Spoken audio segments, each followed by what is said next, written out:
بسم اللہ الرحمن الرحیم. السلام علیکم. اللہ تعالیٰ خیر فرمائے, اللہ تعالیٰ ملک کو اپنے حفظ و امان میں رکھیں. لیکن جو خبر آئی ہے اس پر یہ تو کہا جا سکتا ہے کہ آخرکار سرکاری سطح پر کوئی موقف تو سامنے آیا, لیکن مسئلہ یہ ہے کہ اس سے خدشات اور زیادہ بڑھ گئے ہیں. یہ بہت بڑی خبر ہے, بہت بڑی خبر ہے کہ پولیس کی طرف سے, قانون نافذ کرنے والے اداروں کی طرف سے پہلی دفعہ باقاعدہ ایسا بیان آیا ہے جو ٹیلی ویژن چینلز پر بھی چل رہا ہے, اور دونوں بھائیوں کے بارے میں اب پولیس کہہ رہی ہے کہ ہم نے ان کو ٹریس کر لیا ہے. سرکاری بیان جو بریکنگ نیوز کے طور پر چل رہا ہے وہ یہ ہے کہ دونوں بھائیوں یعنی سعد اور انس کو قانون نافذ کرنے والے اداروں نے ٹریس کر لیا ہے. دونوں بھائی خود کو قانون کے حوالے کرتے ہیں, پولیس یہ کہہ رہی ہے, اور یہ بریکنگ نیوز چل رہی ہے. دنیا نیوز ہر طرف یہ کہہ رہے ہیں کہ سعد رضوی نے بھائی کے ہمراہ سرنڈر نہ کیا تو جلد گرفتار کر لیا جائے گا. اب اس میں بڑی خوفناک بات ہے, کیونکہ آپ یہ دیکھیں کہ اللہ رحم کرے, خبریں اس طرح سے آتی ہیں کہ جی وہ ہم گئے تھے سی سی ڈی کا جس طرح آپ سنتے ہیں, تو آگے سے انہوں نے ملزمان نے فائرنگ کر دی یا اپنی فائرنگ سے مارے گئے. ابھی جو مقدمہ درج ہوا ہے اس میں آپ دیکھ لیجئے یہی ہے کہ سعد کے پاس پستول تھی, اس نے فائر کیا, اس سے پولیس انسپیکٹر جاں بحق ہوا. دوسرے بھائی نے بھی پھر اس کے پاس کوئی گن تھی, اس نے فائرنگ کی. یہ سب کچھ ہوا. اب یہ سب باتیں کی جا رہی ہیں. پھر 11 بجے سے کہا گیا آگے 18 گھنٹے تک نیٹ بند رہے گا. اس سے بھی خدشات ہیں کہ کیا ایسی خبر آ سکتی ہے جس سے پتہ نہیں کیا ہو جائے. حتیٰ کہ سندھ حکومت نے بھی دفعہ 144 پورے صوبے میں نافذ کر دی, کوئی باہر نہ نکلے, پورے ملک میں یہ صورتحال کر دی کہ خدشات بڑھ گئے کہ کوئی ایسی خبر آ سکتی ہے جس سے لوگوں میں رد عمل آئے, یا اس تحریک یا مذہبی جماعت کے لوگوں کی طرف سے, کارکنوں کی طرف سے کوئی رد عمل آ جائے. تو یہ خدشات بڑھتے چلے گئے. بار بار کہا گیا کہ کوئی پنجاب حکومت کی طرف سے ایک بھی اس پر پریس کانفرنس نہیں ہوئی. کیا ہوا ہے؟ یہ خبریں ضرور آئی ہیں کہ طلال چودھری کو 1700 اکاؤنٹ سے, موبائل نمبر سے قتل کی دھمکیاں دی گئیں اور گالیوں کا سامنا کرنا پڑا.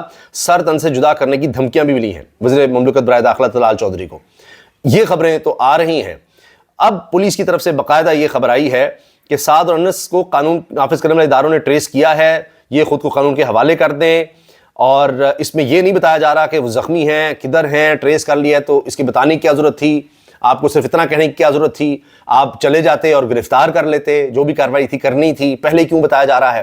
تو آپ دیکھیے ابھی سوشل میڈیا پر پھر بہت زیادہ ویڈیوز گردش کرنے لگ گئی ہیں کہ ان کے پاس اسلحہ تھا, وہ ویڈیوز پرانی نئی سب ملا کر کے جی ان کے لوگ مشتعل تھے, وہ سب کیا جا رہا ہے. ایسا ماحول بنایا جا رہا ہے کہ خدا نخواستہ کوئی اور خبر آ جائے تو پتہ نہیں تھوڑا سا لوگوں کو پہلے ہی بتا سکیں کہ یہ تو مشتعل لوگ تھے, یا یہ شرپسند تھے, یہ تو دہشت گرد تھے, ان کے پاس اسلحہ تھا, یہ کر رہے تھے, وہ کر رہے تھے.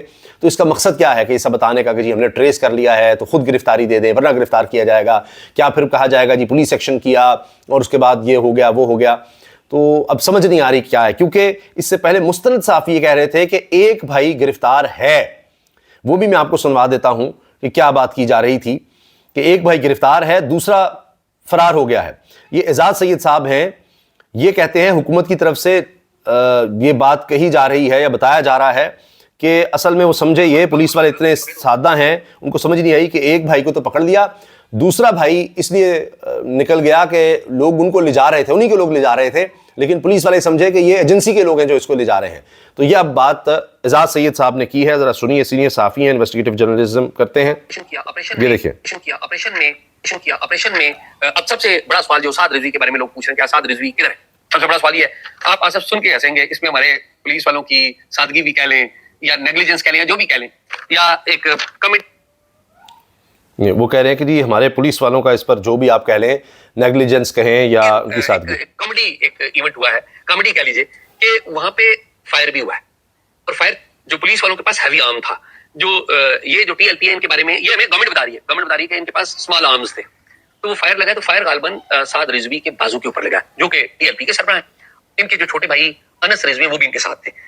اب وہ کہہ رہے ہیں کہ بازو پر فائر لگا ہے, یہ اعزاز سید کنفرم کر رہے ہیں اور کہہ رہے ہیں جی ہمیں یہ بتایا جا رہا ہے. تو سعد رضوی کو جو فائر لگا ہے تو وہ اپنے ساتھیوں کے ساتھ تھے. وہاں پر کنٹینر کو آگ لگائی گئی پولیس کی طرف سے, کیونکہ پہلے پولیس یہ سمجھی کہ کنٹینر کے اندر ہے سعد رضوی. اب وہ جب باہر نکلے تو بہت سارے لوگ اکٹھے بھاگے وہاں سے. تو پولیس یہ سمجھی کہ شاید کوئی ایجنسی کے لوگ ہیں جو غالباً سعد رضوی بھی ان کے ساتھ ہیں, تو ایجنسی کے لوگ ان کو لے کے کہیں جا رہے ہیں. تو ایکچولی وہ ایجنسی کے لوگ نہیں تھے, وہ سعد رضوی تھے اور ان کے ٹی ایل پی کے لوگ تھے, اس لیے سعد رضوی وہاں سے نکلنے میں کامیاب ہو گئے. انس رضوی جو ہے, انس رضوی کو پولیس نے پکڑ لیا ہوا ہے. اس وقت وہ حکام کے پاس ہیں, اور حکام کا مطلب آپ کا پولیس بھی پکڑے تو کس کے پاس جاتے ہیں, انہی کے پاس ہے. یہ آپ نے سن لیا, وہ کہہ رہے ہیں کہ جی یہ حکام کے پاس ہیں اور ایک بھائی جو ہے. اب ٹیلی ویژنس پر ہر جگہ پولیس یہ کنفرم کر رہی ہے، اپنی طرف سے کہہ رہی ہے کہ جی ہم نے ان کو ٹریس کر لیا ہے، یا دونوں گرفتاری دے دیں ورنہ پولیس ایکشن لے گی۔ اب اس کا کیا مطلب ہے؟ یہ عجیب بات میں نے آپ کو اجازت سے سنا دی ہے۔ وہ ایک اور کہانی سنا رہے ہیں کہ جی ایک بھائی فرار ہو گیا، وہ پولیس کی نیگلیجنس تھی، ان کی سادگی تھی، ان کو سمجھ نہیں آئی، اور دوسرا بھائی جو ہے گرفتار ہے۔ ایک بھائی کے زخمی ہونے کی بھی بات کر رہے ہیں کہ وہ شاید اس طرح سے کہ جی اپنی ہی گولی لگنے سے زخمی ہو گئے۔ تو ایک عجیب و غریب صورتحال ہے، اللہ رحم کرے۔ پھر اس کے ساتھ میں آپ سے یہ عرض کروں کہ ایک اور معاملہ یہ ہے کہ صبح اخبارات میں جو خبریں چھپیں وہ یہ کہ جی پولیس ایک انسپیکٹر جاں بحق ہو گیا، کئی پولیس والے زخمی ہیں، ان کی کسی کی حالت تشویشناک ہے، لیکن کوئی ویڈیو میں اس طرح کے پولیس والے نہیں دکھائے گئے ابھی تک، کوئی پولیس ہاسپٹل کا وزٹ کیا جائے۔ 3 لوگ انہوں نے کہا جی یہ مذہبی جماعت کے وہ جاں بحق ہو گئے ہیں۔ یہ صرف خبریں اخبارات میں چھپی ہیں، مزید کوئی ڈیٹیل نہیں بتائی جا رہی۔ تو ایک اسپیکولیشن ہے کہ وہ کہاں ہیں، چلے وہ 3 لوگ ہی بتا دیجئے، ان کی اس وقت ڈیڈ باڈیز کی طرح ہیں، لواحقین کو دی گئی ہیں نہیں دی گئی، کسی کو اطلاع کی گئی ہے نہیں کی گئی۔ باقی لیڈرشپ کہاں ہے؟ انس اور اسعد کے بارے میں بات ہو رہی ہے، باقی ان کی لیڈرشپ کدھر ہے؟ وہ رابطے میں نہیں ہے، سارے کہاں چلے گئے؟ ان کے تو درجنوں لوگ تھے، یہ نہیں کہ یہ 2 تھے، درجنوں لوگ تھے، شورا کے اور لوگ تھے۔ تو کسی حوالے سے کوئی کنفرمیشن کسی کی طرف سے نہیں ہو رہی، ان کے کارکنوں کو بھی کچھ نہیں پتا کہ کیا بنے گا کیا نہیں ہوگا، اور اس وجہ سے وہ بھی پریشان ہے۔ تو آپ دیکھیں کہ ایک طرف چونکہ مکمل کسی خبر کا نہیں پتا، کوئی مستند خبر نہیں ہے، تو افواہوں کا بازار گرم ہے، اور جو اب سٹیٹمنٹ آئی ہے پولیس کی طرف سے یہ تو اور بہت سے سوالات اٹھا دیتی ہے۔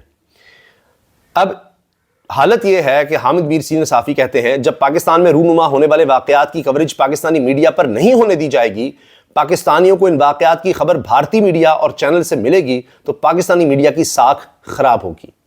کہیں کوریج نہیں ہے، کہیں کوئی بات نہیں کر سکتا۔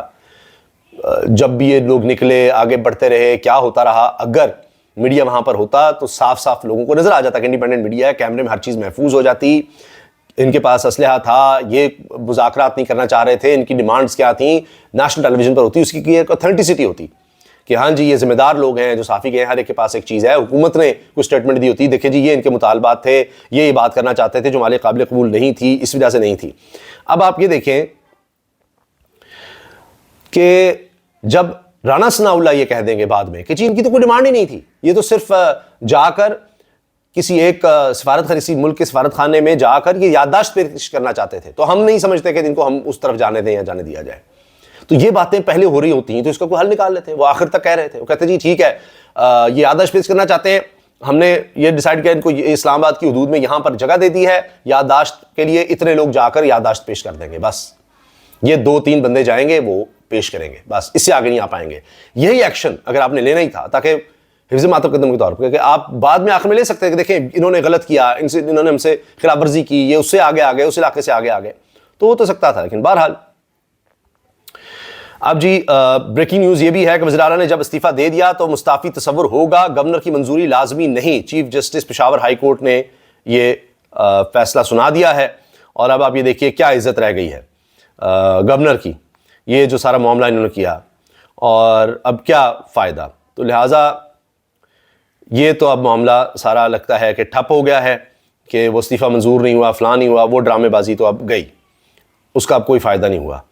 تو لگتا ہے اسی لیے پہلے ہی یہ بات ہو رہی تھی کہ یہ اب جو حکومت کو یہ سارا ڈرامہ یہ گورنر والا یہ الٹا پڑے گا، اور وہی ہوا ہے کہ اب پشاور ہائی کورٹ کی طرف سے بھی فیصلہ آ گیا ہے کہ جی کوئی ضرورت نہیں کہ استعفے کو بلانا ہے وزیر اعلیٰ کو کہ جی تمہارا ہی ہے یا نہیں ہے۔